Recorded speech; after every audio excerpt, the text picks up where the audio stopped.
अमृत सागर बिंदुर आज अध्याय को आपण समस्त को स्वागत करुछि मु प्रभा। दर्शक बंधु, समाज रे अनेक प्रकार प्रथा रही। प्रथा सहित अनेक प्रकार कुप्रथा, कुसंस्कार, अंधविश्वास जड़ित ही रही। तेरे प्रकृत रे अंधविश्वास रो केते रही मूलदुआ, ताको आमे मानि चलिबा उचित ना ताहा एक भ्रम, ए संपर्क रे सविशेष आलोचना करिबा। आलोचना रे भाग नेबा पई आम सहित अछंती पद्मश्री बाबा बलिया। आसंतु तांको प्रथम कार्यक्रम को स्वागत करिया। बाबा, कार्यक्रम को अनेक अनेक स्वागत। बाबा, आपण भलो अछंती? आज्ञा। तो आपण को सहित कथा हला बेले अनेक समय रे आपण कहंती जे ए सब टोटली आर किछि मूलदुआ नाही जो कथा कहंती, किंतु एबे भी आम समाज रे अनेक प्रकार कुसंस्कार, कुप्रथा, अंधविश्वास जोटा कहंती चलुछि। एटा केवल अंधविश्वास कहले आमे खाली कहबानी जे जो अशिक्षित लोक मानकर, जो मानकर शिक्षा नहीं, जो माने समाज रो पछुआ वर्ग होई रहिचंती सेमानक पाखरे देखा जाउची ता नुहे। अनेक शिक्षित समाज रे अनेक पाठ पढ़िथिबा, अनेक भल भल उच्च पदवी रे थिबा व्यक्तित्व माने मध्य अंधविश्वास रे विश्वास रखुचंती एवं अंधविश्वास को मानी सेमान अनेक काम सेही अनुसार करूचंती। तेबे आपणकर मत कोन? देखंतु गोटे कथा, जो माने पाठ पढ़ी शिक्षित लोक माने उच्च पदवी रही, सी गोटे मंदिर को से आईते। अच्छा, एटा आपण निज अनुभूति को आज्ञा आज्ञा आज्ञा। ये मंदिर ऊपर काले गोड़टा बाजी जीवो सेठी पई के खूब माने से जोता देखिए ओह्लैकरी से मंदिर पाखे ठिया। मु कहली आपण आसुना, से उत्तर देले बो चली। अच्छा, कहली आपण को भली व्यक्ति कहते बो चली जाइए, ये गोटे बो अच्छी पत्थर रे गड़ा हाउ पचे बो को आप चिंता ना। गोटे व्यक्ति की साप कामुड़ा, जो लोकटा गुणिया धड़ा फुंका करे, सी कौटी धान कियारे कि कौटी झाड़ा जाइथिबो कि कौटी पैसा कर कि कौटी गोटे कुआडे जाइथिबो, कौटी गोटे थिबो, ये डाक पकेबे बाबू हमर हमको साप को दौड़ी आसे। ये दौड़ी आसला फू फू फुकिला, डाक्तरखाना को नेला बेलू मला मरवाई आउ 4 मिनिट अच्छी डाक्तरखाना को। तो मोर कहवा कथा, साप कामुड़ा हो, कुकुर कामुड़ा हो, माकड़ कामुड़ा हो, बिलेई कामुड़ा हो, एभली कि मनीष भी मनीष कामुड़ी दिए से भी विष। ये सब कंकड़ा विषा कामुड़ा हो, ये आज विज्ञान उन्नति कर ये जुगटा ना हूँ विज्ञान, ये कई जुग बोली विज्ञान जुग। आज कोरोना भली मारात्मक व्याधि आज जाई, साधु सन्त मान प्रार्थना थाई पारे, देवतार आशीर्वाद थाई पारे, किंतु आज विज्ञान अग्रगति पाई आज पृथ्वी शांत पड़गला, लक्ष लक्ष लोक मरीगले। तेणु सबुबले आमको मन रखा पड़ो, इष्टार्थ आमे जन को इष्ट बोली भावु। धरतु आमे भावुचु आमर इष्ट होउछन जगन्नाथ, ताकरी ना रे नहीं जाओ ताकू डाक्तरखाना। से डाक्तरखाना रे चिकित्सा हवा परे गोटे स्त्री लोक ताकू गोटे साप कामुड़ा, ताकू नेबे नेबे बोली राति बोले 2टा हो गला। राति 2टा बेले मोर निद भांगिला। अच्छा, जेते बेले निद माने अबेला भांगी जाए, भावे गोटा कौन घटना कोठी गोटे घटु। मु बाहर को आसिक पचारि, अरे ताकू साप कामुड़ा केमती अच्छी जे से तो से माने ढिका पकेला। अच्छा, माने मरिबार पूर्वावस्था में कहि परबो। मु सेठ गोटा एडे बड़ पार्टी कली, शीघ्र गाड़ी नहीं मोरी गाड़ी रे देखो बाबा बच्चा आउ कहीं बसबे कौन, समस्त बस नहीं सागे सागे जा भुवनेश्वर कि कटक। से कटकर कौन डाक्तर मान गोटे कौन चलता भुवनेश्वर पहुंचले, 70,000 ଟଙ୍କା ତା ପାଇଁ ଖର୍ଚ୍ଚ ହେଲା। ସେ ମଣିଷ ଆଜି ବଞ୍ଚିଛି, ତାର ପୁଅ ଝିଅ ସଂସାରକୁ ନେଇ ବହୁତ ଖୁସି। ମୁଁ ଡାକ୍ତରମାନଙ୍କୁ ପ୍ରଥମ ଚିଠି ଦେଇଥିଲି ଯେ ଆପଣମାନଙ୍କୁ ମୁଁ ସ୍ୱାଗତ କରୁଛି, ମୋର ଗୋଟେ ପିଲା ଆଜି ସୁସ୍ଥ ହେଇଯାଇଛି। ସେମାନେ ପରସ୍ପର କଥୋପକଥନ ହେଲେ। ଆମ ଜୀବନରେ ଚାକିରି କରିବା ପରେ ଇଏ ହେଉଛି ବାବା ବଳିଆଙ୍କର ପ୍ରଥମ ଚିଠି ଯେ ଆମ ଆଚ୍ଛା। ଚିକିତ୍ସାକୁ ସେ ପ୍ରଶଂସା କରିଛନ୍ତି, ସ୍ୱାଗତ କରିଛନ୍ତି। ତେଣୁ ଆଜିର ଯୋଉ ଅନ୍ଧବିଶ୍ୱାସ ପୁରା ଅମୂଳ। ଠାକୁରଙ୍କୁ ଡାକ, କୋଉ ଠାକୁରଙ୍କୁ ଡାକିଲେ ଡାକୁନା, ଆଜ୍ଞା। ମଙ୍ଗଳାଙ୍କୁ ଡାକ କି କମଳାଙ୍କୁ ଡାକ କି କାହାକୁ ଡାକ, ଆମ ବିଶ୍ୱାସ ମନ ବିଶ୍ୱାସରେ ଯାହାକୁ ତମେ ଆରାଧ୍ୟ ଯାହାକୁ କରି ଡାକି ଭଲ ପାରିବ। ଭକ୍ତ ଡାକ, ଆଲ୍ଲାଙ୍କୁ ଡାକ କି ଈଶ୍ୱରଙ୍କୁ ଡାକ, ଯାହାକୁ ଡାକୁଛ ଡାକ, କିନ୍ତୁ ବିଜ୍ଞାନର ସହାୟ ନିଅ, ଆଜ୍ଞା। ଚିକିତ୍ସା ଶାସ୍ତ୍ରକୁ ସମ୍ମାନ ନିଅ। ତେଣୁ ଏଇ ସବୁ ଅନ୍ଧବିଶ୍ୱାସ ଆଜି ଆମ ସମାଜକୁ ଘେରିକିରି ରହିଛି। ଆଜ୍ଞା। ତେଣୁ ଏସବୁରୁ ଦୂରେଇ ଯିବା ନିତ୍ୟାନ୍ତ। ଆଜ୍ଞା। ତେବେ ଅନ୍ଧବିଶ୍ୱାସ ଦୂରେଇବା ପାଇଁ ଆମ ମନ ଭିତରେ ବି ସେ ପ୍ରଚେଷ୍ଟା ରହିବା ଦରକାର ଯେ ଏଇଟା ଅନ୍ଧବିଶ୍ୱାସ। ଆମେ ବିଜ୍ଞାନ ସମ୍ମତ ଯାହା ରହିଛି, ଆମେ ଚିକିତ୍ସା ଭିତ୍ତିକ କାମ ଯାହା ରହିଛି, ପ୍ରଥମେ ତାକୁ କରିବା। ସାପଟି କାମୁଡ଼ିଲେ ଆମେ ଝଡ଼ାଫୁଙ୍କା ନ କରି ଚିକିତ୍ସାଳୟକୁ ଯିବା ଦରକାର। ତେବେ ଏଇଠି ଏଇ ଅନ୍ଧବିଶ୍ୱାସକୁ ନେଇ ଆପଣମାନଙ୍କ ମନରେ ଯଦି କିଛି ପ୍ରଶ୍ନ ଅଛି ଆପଣମାନେ ପଚାରି ପାରିବେ ବାବାଙ୍କୁ। କିଏ ପଚାରିବେ? ବାବା ପ୍ରଣାମ, ମୁଁ ସନ୍ଦୀପ କଟକରୁ ଆସିଛି। ବାବା ଆପଣଙ୍କ ମତରେ ଏ ଯୁଗଟାକୁ ବିଜ୍ଞାନ ଯୁଗ କୁହାଯାଉଛି। ଏ ବିଜ୍ଞାନ ଯୁଗରେ ଲୋକମାନେ ଏତେ ଶିକ୍ଷିତ ହେଇ ମଧ୍ୟ ସେମାନେ ଗୁଣିଗାରେଡ଼ିକୁ ବିଶ୍ୱାସ କରୁଛନ୍ତି, ଏଇଟା କେତେ ଦୂର ଯଥାର୍ଥ? ଆମେ ତ ଆଲୋଚନା କଲେ ଯେ ଏଇଟା ଆଦୌ ଯଥାର୍ଥତାର ନାହିଁ, ତଥାପି ଯୋଉମାନେ ବିଶ୍ୱାସ କରୁଛନ୍ତି ଆପଣ ତାଙ୍କୁ କ'ଣ କହିବେ? ଏଇ ଗୁଣ ଚିହ୍ନେ ଗୁଣିଆ, ଆଜ୍ଞା। ଆମ ଓଡ଼ିଆର ଲୋକ କଥା ଅଛି, ଗୁଣ ଚିହ୍ନେ ଗୁଣିଆ, ସୁନା ଚିହ୍ନେ ବଣିଆ। ତେବେ ସିଏ ଗୁଣଟା କ'ଣ? ସିଏ କ'ଣ ଏଇ ମନ୍ତ୍ରତନ୍ତ୍ର ଯନ୍ତ୍ର? ଗୁଣ, ଆଜ୍ଞା। ଗୁଣଟା ହଉଛି ଜ୍ଞାନର ପ୍ରତୀକ, ସିଏ ବିଜ୍ଞାନର ପ୍ରତୀକ, ସେ ଅଜ୍ଞାନର ପ୍ରତୀକ ନୁହେଁ। ସିଏ ମନ୍ତ୍ର ଭିତରେ ଅଛି କ'ଣ? ସେ ମନ୍ତ୍ରକୁ ଆମେ ଦେଖିଛୁ ଯେତିକି, ସେ ଅମକ ଦେବତାଙ୍କ ରାଣ ତୁ ଭଲ ହେଇଯା, ସେ ଅମକ ଭୂତଙ୍କ ରାଣ, ଏମିତିଆ ସବୁ କ'ଣ ମନ୍ତ୍ର। କିନ୍ତୁ ଏହା ଦ୍ୱାରା କେହି ଭଲ ହୁଅନ୍ତି ନାହିଁ। ଗୋଟିଏ ଗୋଟିଏ ସାଧକ ଅଛନ୍ତି, ତାଙ୍କ ନାଁ ମଧ୍ୟ ମୋ ପାଖରେ, ମୁଁ ଭୁଲି ଯାଇଛି ନାଁ ଗୁଡ଼ିକ। ଆମ ପିଲାବେଳରେ ସବୁ ସେମାନେ ଥିଲେ, ବଞ୍ଚିକିରି ଥିଲେ। ସେମାନଙ୍କ ପାଖରେ ଗୋଟେ କିଛି ଦିବ୍ୟ ଶକ୍ତି ଥିଲା।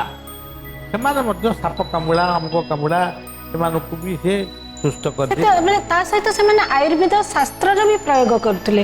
ହଁ। କିଛି ଜଡ଼ିବୁଟି ଦଉଥିଲେ, କିଛି ଚେର, କିଛି ହଁ, ହଁ। ପତ୍ର ତାର ବ୍ୟବହାର କରୁଥିଲେ, ଯୋଉଟା କି ଗଦ। ରୋଗ ଆରୋଗ୍ୟ କରିବାରେ ସହାୟକ ହଉଥିଲା। ତେବେ କୋଉ ପ୍ରକାର ସାପ କାମୁଡ଼ିଲେ କୋଉ ପ୍ରକାର ଚିକିତ୍ସା କରିବାକୁ ଗଛର ପଡ଼ିବ, ମୂଳ କି ସିଏ ପତ୍ର- ମୁଣ୍ଡରେ ବୁଦ୍ଧି ରହିବା ଦରକାର। ଜଣକୁ ଗୋଖର ସାପ କାମୁଡ଼ିଯିବ, ତମେ ତାକୁ ଗଦ ଦବ, ସେ କେତେ ମିନିଟ୍ କାମ କରିବ? ତେଣୁ ଆମକୁ ଆଜିର ସମାଜ କ'ଣ, ଏଇଟା ବହୁ ପୁରୁଣା କଥା। ଆଉ ଆଜିର ସମାଜରେ ମଧ୍ୟ ଆଜି ବି ସେଇ ପ୍ରଥା, ସେଇ ଅନ୍ଧବିଶ୍ୱାସ ରହିଛି। ସେ ଯଦି ତାଙ୍କ ଗୁଣ ଦ୍ୱାରା, ଜ୍ଞାନ ଦ୍ୱାରା ଯଦି ଜାଣିବେ, ଯେମିତି ମଣିଷ ଜାଣୁଛି ମୁଁ ଗୁଟୁକା ଖାଇଲେ ମୋର ଖରାପ, ତଥାପି ସେ ଗୁଟୁକା ଖାଇ ଚାଲିଛି। ଖାଉଛି। ଆଜ୍ଞା। ମଦ ପିଇଲେ ଖରାପ, ତଥାପି ପିଇ ମଦ ଚାଲିଛି। ପିଉଛି। ଆଜ୍ଞା। ଏମିତି କି କହୁଛି ମୁଁ ମଦ ଆଜ୍ଞା ଛାଡ଼ି ପାରିବି, ଆଜ୍ଞା। ଅତି ଭଲ ଜିନିଷଟା। ଆଉ ତେଣୁ ଏଇଭଳି ଭାବରେ ପ୍ରତ୍ୟେକ ଜିନିଷର ଗୋଟେ ଗୁଣ ବୋଲି ଯୋଉ ଜିନିଷ, ସେ କଥାଟା ଏମାନେ ପାଠୁଆ ହେଇଯାଇଛନ୍ତି, କିନ୍ତୁ ଗୁଣିଆ ହେଇଯାଏ। ତେଣୁ ଗୁଣିଆ ହବା ପାଇଁ ପଡ଼ିବ। ଆଜ୍ଞା। ତେଣୁ ମାନେ ସବୁ ବିଷୟରେ ଜ୍ଞାନ ରହିଲେ ହିଁ ଜଣେ ଗୁଣିଆ ହେଇପାରିବ। ଜ୍ଞାନର ଆବଶ୍ୟକତା ଆମେ କହିପାରିବା। ତେବେ ଏଇଠି ଆପଣମାନଙ୍କର ଏଇ ଅନ୍ଧବିଶ୍ୱାସ ନେଇ ଆଉ କାହାର କିଛି ପ୍ରଶ୍ନ ରହିଛି ଯଦି ପଚାରି ପାରିବେ? ବାବାଙ୍କୁ ମୋର ପ୍ରଣାମ, ମୁଁ ପ୍ରାଚୀ ଭୁବନେଶ୍ୱରରୁ। ଆଜିର ଆଲୋଚନାରେ ମୋର ଗୋଟେ ପ୍ରଶ୍ନ ଆସୁଛି କି ବିଶ୍ୱାସ ଆଉ ଅନ୍ଧବିଶ୍ୱାସ ଭିତରେ ଡିଫରେନ୍ସଟା କ'ଣ? ତେବେ ବାବା ସେ ଜାଣିବାକୁ ଚାହୁଁଛନ୍ତି ଯେ ଆମେ ତ ଅନ୍ଧବିଶ୍ୱାସ ବିଷୟରେ ଆଲୋଚନା କରୁଛେ, ବିଶ୍ୱାସ ଆଉ ଅନ୍ଧବିଶ୍ୱାସ आ भितर मूल पार्थक्य कौन रही? विश्वास होउची आमर खाद्य पेय पोशाक परिच्छेद आमर कथबार्ता चालीचलन आम साहित्य संस्कृतिर शिक्षा एवं आम धर्मर शिक्षा ये सब गुड़िक हूँ विश्वास से पंडित मान को ब्राह्मण पंडित मान को ज्योतिष पंडित मान को बलियार निवेदन से अमुक झील तार मंगल दशा अच्छी आज्ञा ताकू न कहले हेनी आज्ञा मंगल दशा जार अच्छी सी आगे बाहर ताको के बाहर सी अमावास्या जन्म है ताकू कहीं बाहर अमावास्या जन्म है मुआसी कन्या ये यही भली अनेक अंधविश्वास अंधविश्वास आज्ञा हम तेणु समाज विश्वास होउची जे प्रकृत ज्ञान मार्ग रे जीवा हो विश्वास लोक कथा अज्ञान कथा को शुणिबा ये होची अंधविश्वास तेबे अनेक व्यक्तिंकर मनरे रहिता है जे बाटर जदि आमे गाड़ी टे चले जाउछे जदि बिलेईटे बाट काट देला एई देखंतु बिलेई पास कला से तो बिलेई से पास करबे कौन जगी गिरी बसिबो ये सबू गुड़िक हुए तो सबुला काटिदेवाटा उचित हम नहीं मु थे महाराष्ट्र आसूँ आज्ञा महाराष्ट्र आसुवा बेले गोटे से आगत भविष्य जापार सेठिकार बिलेई हाँ से एमती गोटे रास्ता रे मोर आम्बासडर कार आसुए एमती मत अनेला अच्छा चली आम ग्रहण करना मानि से राति मोर गोटे सान भाई थिला से चली जाइए मत प्रबल मोर मोर प्रबल देह खराब हो गला से मत माने नागपुर रे मत रखिले होटेल समस्ते कहले ये बिलेईटा चाहिला बोली गोटे छोटिया कथा आपन कहबी आमर ये गोटे कुंज बाबाजी बाबाजी यही मठे अच्छा 95 कि 96 वर्ष से भारी पशु पक्षी मान को भल पाए अच्छा मनीष को जमा से पशु पक्षी मान को भल पाती गोटे गर्भवती बिलेई सी कुंज बाबाजी जुआड़ को जाइए सी पछपटे जा लुगा को कामुड़ी रहा ये केमिति कौन बुझी पाला ये कौन केमिति बुझी पाले ताकर से जना शुणा ये बिलेई जुआड़ को टाणी नेला ये बाबाजी आमर से आड़ को टाणी अच्छा गोटे निर्दिष्ट स्थान बिलेई छाड़िला जो स्थानटा अलिया आवर्जना है ता फाप ये जेन पकई ये बुझी पाला ये बोले से छुआ जन्म कर ये जगह को ये सफा करने कहूँ ये जगह की प्रकृत से सफा कला एवं सफा करिया परे से बिलेई छुआ जन्म तेणु कहारी के गोटे घृणा करवा ये करवा जम्मा जम्मा आदौ उचित जदि तुम भितर के आसूची बिलेई चलीगला आमे जदि जगन्नाथ को भल पाऊचु आमे जदि गीता वेद वेदांत को भल पाऊचु ब्राह्मण वैष्णव एम को भल पाऊ साधु सत को भल पाऊचु आमे गुरु को भल पाऊचु आम एत गुड़ाक व्यक्ति आम पछरे अच्छा आशीर्वाद से काटी दे पारे तुम यही संभल आज्ञा एवं अनेक समय रे बाहागर पूर्व जातक देखा जाए जातक मेलक हवा एवं मेलक नहेले बाहागर हो न पारिबा एटा गोटे कथा हम समाज रे देखा जाए आउरी गोटे कथा देखा जाए जदि मांगलिक दोष आपण जेमती कहले मांगलिक दोष अछि उहासी कन्या हेछि तो तार विवाह पूर्व ए सब प्रतिकार करंतु विभिन्न प्रकार पूजा अर्चना करबा पई परामर्श दिया जाए तो ये सब केते दूर यथार्थता रहछि बोली आपण भाबुछथि प्रतिकार करंतु से प्रतिकार माने गुटे देवतार पूजा किंतु ताकू आमे काई खंडन करबा किंतु मंगल दशा रहिले जे झीटा अशुभ हो गला से कथा को आपण अमावास्या जन्म हेले झीटा अमंगलिया हो गला एगुड़ा आदौ सत्य गला ଜ୍ୟୋତିଷ ଶାସ୍ତ୍ରକୁ ଆମେ ସମ୍ମାନ ଦେଉ। ଆଜ୍ଞା ତେଣୁ ଜ୍ୟୋତିଷଙ୍କ ବିରୁଦ୍ଧରେ ଆମର କହିବାର ଅଧିକାର ନାହିଁ, କାରଣ ଏ ସଂସ୍କୃତି ତାକୁ ସ୍ୱୀକୃତି ଦିଏ।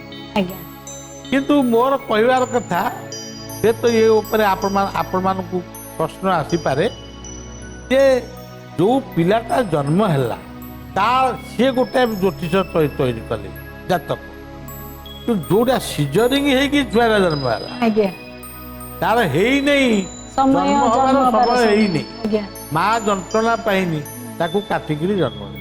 ତାର କେମିତି ଗଣନାଟା ଇଏ ଅମୁକ ରାଶିରେ ସେ ଜନ୍ମ ହେଲା ବୋଲି ଆମେ କେମିତି ଗଣନା କରିପାରିବା? ତମେ କେମିତି ଗଣନା କରିପାରିବ? ଆଜ୍ଞା ଆଚ୍ଛା, ଯଦି ଗଣନା ଯଦି ତମେ କରୁଛ, ଯାହା କରୁଛ ଦେବାର୍ଚ୍ଚନ କରୁଛ, ସତ୍ୟନାରାୟଣଙ୍କର ପାଲା ଆମ ସଂସ୍କୃତି ତାକୁ ସ୍ୱୀକୃତି। ଆମେ ସେସବୁ ଆଉ କରିବାକୁ ଚାହୁଁନୁ। ତେଣୁ ଏଇସବୁ କଥା ସବୁ ଏଇଭଳି ତ ଅନେକ କଥା ଅଛି। ତେବେ ଜାତକ ମେଳ କର, ଆମର ଆପତ୍ତି ନାହିଁ, ସେଇଟା ଆମେ କହିଦେଉଛୁ ଜାତକ ମେଳ କର। କିନ୍ତୁ ମୋ କହିବା କଥା, ବାହାଘର ପରେ ଜାତକ ମେଳ କର।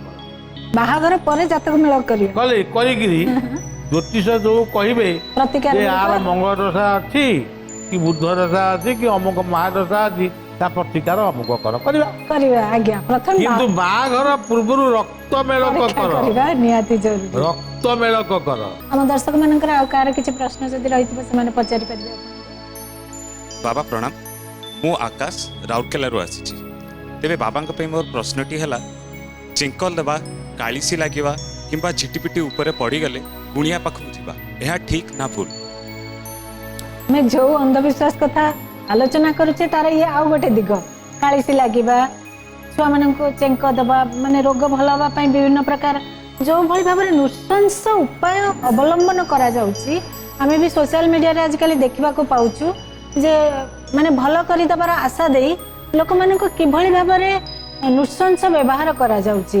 ତ ତାର କେତେ ଦୂର ଯଥାର୍ଥତା ରହିଛି ବୋଲି ଦେଖନ୍ତୁ, କାଳୀଙ୍କୁ ବିଶ୍ୱାସ କର, ଭକ୍ତି କର, ପୂଜା କର, ସେ ଅଲଗା। ଏ କଥା ତ ଆପଣ ମୂଳରୁ କହିଛନ୍ତି ଯେ ଆପଣ ଯେକୌଣସି ଦେବତାଙ୍କୁ ମନରେ ରଖିଛନ୍ତି ତାକୁ ଆପଣ ଆରାଧନା କରିପାରିବେ, ଭକ୍ତି କରିପାରିବେ, ପୂଜା କରିପାରିବେ। ତେବେ କାଳିସି ଗୋଟେ ଲାଗିଲା କାହାକୁ, ସେଇଟା କ'ଣ ମୁଁ ଏପର୍ଯ୍ୟନ୍ତ ବୁଝି। ଆଜ୍ଞା ଆଚ୍ଛା, ତାପରେ ଗୋଟେ ମା ତାକୁ କ'ଣ ଗୋଟେ କାଳିସି ଲାଗିଲା, ସେ ସମସ୍ତେ ସେଇ ଗୁଣିଆ ମାନେ ଆସିକି ଝଡ଼ା ଫୁଙ୍କା କଲେ, ସେ ଆଉ କାଳିସି ଛାଡ଼ିଲାନି। କେତେବେଳେ କହିଲା କୁକୁଡ଼ା ଦିଅ ମୁଁ ଖାଇବି, କେତେବେଳେ କହିଲା ମୁଁ ମଦ ପିଇବି। ଗୋଟେ ମାଟାକୁ କେମିତି ମଦ ଦିଆଯିବ ଆଜ୍ଞା କହିବ। ଆଉ କେତେକ ମତ ମାନେ ବୁଦ୍ଧିଜୀବୀ କହିଲେ, ଆରେ ତୁମେ ଆଡ଼େ ସିଆଡ଼େ କାହିଁକି ଯାଉଛ, ବାବାଙ୍କୁ ପଚାରୁନା। ଆଚ୍ଛା ଆମ ଅଞ୍ଚଳ, ମୋ ଅଞ୍ଚଳର ଲୋକମାନେ, ମୋ ଅଞ୍ଚଳର ଅଧିବାସୀ ମାନେ ମୋତେ ବହୁତ ଭଲ ପାଆନ୍ତି। ମୁଁ ମଠରେ ଅଛି ମାନେ ତାଙ୍କର ବିଶ୍ୱାସ ଅଛି ଯେ ଅଞ୍ଚଳରେ କୌଣସି କ୍ଷତି ହବନି, ଅଘଟଣ ଘଟିବନି, କ୍ଷତି ହବନି, କାହାରି କିଛି। ବାତ୍ୟା ପର୍ଯ୍ୟନ୍ତ ହବନି। ଆଚ୍ଛା ଇଏ ବିଶ୍ୱାସ ଯାହାକୁ ପଚାର କରେ, ତେଣୁ ତାଙ୍କର ବିଶ୍ୱାସଟା ସେ। ଆଉ ତେବେ ତାକୁ ତୁ ବାବାଙ୍କ ପାଖକୁ ଯାଉନା, ତାକୁ ନେଇକି ଯାଇଲେ। ସିଏ ଗୋଟିଏ ମାନେ ଖୁଣ୍ଟ ଭଳିଆ ମୋ ଆଗରେ ସ୍ଥିର ହେଇକିରି ମାନେ ଗୋଟେ ଏମିତି ଠିଆ ହେଲା, ଏମିତି ଠିଆ ହେଲା। ଆଉ ଆଜ୍ଞା ମୁଁ ତାକୁ ଅନେଇଲି ବୋଲି କ'ଣ ଏମିତି ଠିଆ ହେଲା, ମୋତେ ମାରିବ ନା କ'ଣ? ତ ତାପରେ ମୁଁ କହିଲି ମା, କୋଉ ମା? ନା ମୁଁ ଗୋଟେ ମା, କ'ଣ ନାଁ କୌଣସି କହିଲା। ନାଁ ଗୋଟେ କହିଲେ ସେ। ମୁଁ କହିଲି ମୁଁ ଗୋଟେ ମାର ଶ୍ଳୋକ ଶିଖିଥିଲି, ସେ ଶ୍ଳୋକଟା ଟିକେ ମୋର ଭୁଲ ହେଇଯାଉଛି, ଭୁଲିଗଲେଣି। ସେ ଅଧାଟାକୁ ଟିକେ ତୁ କହିଦେ। ତୋରି ପାଖରେ ତ ମୁଁ ପଢୁଥିଲି, ଆଉ ଏଇଟା ଭୁଲି ଯାଇଛି। ଆଉ ଆଚ୍ଛା, ମୁଁ ଯୋଉ କହିଲି ସର୍ବମଙ୍ଗଳ ମାଙ୍ଗଲ୍ୟେ ଶିବେ ସର୍ବାର୍ଥ ସାଧିକେ, ତାପରେ କ'ଣ ମୋର ମନେ ପଡୁ ଏକି ପଡିଗ ମାନେ କାଳିସି ଛାଡ଼ିଗଲା। ସଉଠୁ ମୁଣ୍ଡରେ ଲୁଗା ଫୁଗା ଦେଇ କହିଲା, ଆରେ ଏଠିକି ମତେ କିଏ ନେଇକି ଯାଇଲା? ଆଚ୍ଛା ତେଣୁ ଏଇଭଳି ଗୋଟିଏ ରହସ୍ୟ ସୃଷ୍ଟି କରାଯାଏ। କ'ଣ ଦରକାର? ମା ଶାରଳା ଲାଗିଲେ, ମା ଆଖଣ୍ଡଳ ମଣି ଲାଗିଲେ। ତୁମେ ଆଖଣ୍ଡଳ ମଣି କ'ଣ ଜାଣିଛ? ତୁମେ ଶାରଦା କ'ଣ ଚିହ୍ନିଲ? ତମେ କେମିତି ଜାଣିଲ ତାଙ୍କୁ ଆଖଣ୍ଡଳ ମଣି ଲାଗିଛି, ସାରଦା ଲାଗିଲେ, ବିରଜା ଲାଗିଲେ, କେମିତି କି ମୋ ନାଁରେ ବି କହିଲେନି। ଆପଣ ବି ମୁଁ ଲାଗିଛନ୍ତି। ଏବେ ଗୋଟେ କହୁଥିଲି ସାମ୍ବାଦିକ ଯେ ବାବା ବଳିଆ ମତେ ଲାଗିଲେ। ଆଚ୍ଛା ମୁଁ କହିଲି କଣ ମୁଁ ଭୂତ? ମୁଁ ଗୋଟେ ଏଇଠି ବଇଛି, ଖାଉଛି, ପିଉଛି, ବୁଲୁଛି, ମୁଁ ଯାଇ ତମକୁ ଲାଗିଲି? ଆଜ୍ଞା କିନ୍ତୁ ଏଗୁଡ଼ିକ ସବୁ ବେକାର କଥା, କିଛି ନାହିଁ। ତେବେ ମାକୁ ମା ବୋଲି ପୂଜା କର, ଠାକୁରାଣୀଙ୍କର ସେବା କର, ବାସୁଳେଇଙ୍କୁ ପୂଜା କର, ମଙ୍ଗଳାଙ୍କୁ ପୂଜା କର, ସେସବୁ କଥା କିଛି ମନା ନାହିଁ। ଭକ୍ତି କର, ପ୍ରାର୍ଥନା କର, କାମନା କର, କିଛି ଆଜ୍ଞା। ଅସୁବିଧା ନାହିଁ। ହଁ, କିନ୍ତୁ ଆଉ ତାକୁ ଏତେ ବୁଦ୍ଧୁର ଅନ୍ଧବିଶ୍ୱାସର ରୂପ ଦେଇ ତା ପାଇଁ ଏତେ ସମାଜରେ ଏତେ ବିଭ୍ରାନ୍ତି ସୃଷ୍ଟି କରିବା ଆଦୌ ଉଚିତ ନୁହେଁ। ଆଜ୍ଞା ତାପରେ ତାକୁ ଧୂଆଁ ଫୁଆଁ ଦେଇକି ଆଜ୍ଞା। ନିଆଁ ଫିଆଁ ନିଆଁ ଖାଇବେ ପାଟିରେ ଏଗୁଡାକ ଜୀବରେ ସବୁ ଦେହ ଖରାପ ହବାର ବାଟ। ଆଜ୍ଞା ତେବେ ଦର୍ଶକ ବନ୍ଧୁ ଆଲୋଚନାର ଆମେ ଏତିକି ଜାଣିଲେ ଯେ ଆମେ ବିଶ୍ୱାସ କରିବା ଉଚିତ, କିନ୍ତୁ ଅନ୍ଧବିଶ୍ୱାସ ସବୁବେଳେ ସମାଜ ପାଇଁ କ୍ଷତିକାରକ। ତେଣୁ ଯେତେ ଆମେ ଅନ୍ଧବିଶ୍ୱାସଠୁ ଦୂରେଇ ରହିବା ସେତେ ସମାଜକୁ ମଙ୍ଗଳକାରୀ ପଥକୁ ନେଇପାରିବା। ତେବେ ବାବା ଆପଣ ଆସିଲେ, ଯୋଗଦେଲେ, ଅନେକ ଅନେକ ଧନ୍ୟବାଦ। ଆଜି ତ ସମୟ ହେଇଛି, ବିଦାୟ ଦିଅନ୍ତୁ। ପୁଣି ଭେଟ ହବ ଆଉ ଏକ ନୂଆ ଅଧ୍ୟାୟରେ ଆଉ କିଛି ନୂଆ ଆଲୋଚନା ସହିତ। ରହୁଛୁ, ନମସ୍କାର।